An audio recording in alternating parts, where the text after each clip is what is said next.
اسلام آباد میں وزیر اعظم محمد شہباز شریف کی زیر صدارت زرعی شعبے کی ترقی کے حوالے سے ایک اہم اجلاس منعقد ہوا، جس میں زراعت کو ملکی معیشت کی ریڑھ کی ہڈی قرار دیتے ہوئے پائیدار اصلاحات کو معیشت کی بہتری کے لیے ناگزیر قرار دیا گیا۔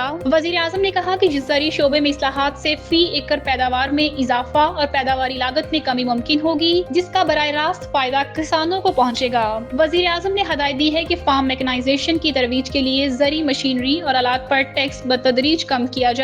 زرعی اجناس کی ذخیرہ گاہوں کی گنجائش بڑھانے کے لیے اقدامات تیز کرنے کی بھی ہدایت کی گئی۔ وزیر اعظم نے صوبوں کی جانب سے زرعی ترقی کے لیے نئے منصوبوں اور فنڈز کی فراہمی کو خوشائند قرار دے دیا ہے۔ انہوں نے کہا کہ چین میں زرعی اسکالرشپ پر تعلیم حاصل کرنے والے طلباء وطن واپسی پر زرعی شعبے کے فروغ میں اہم کردار ادا کریں گے۔ وزیر اعظم شہباز شریف نے واضح کیا کہ زراعت کی ترقی سے سب سے زیادہ فائدہ کسانوں اور دیہی علاقوں کے باسیوں کو ہوگا، اور آئندہ بجٹ میں کھاد اور زرعی ادویات پر کوئی نیا ٹیکس نہیں لگایا جا رہا۔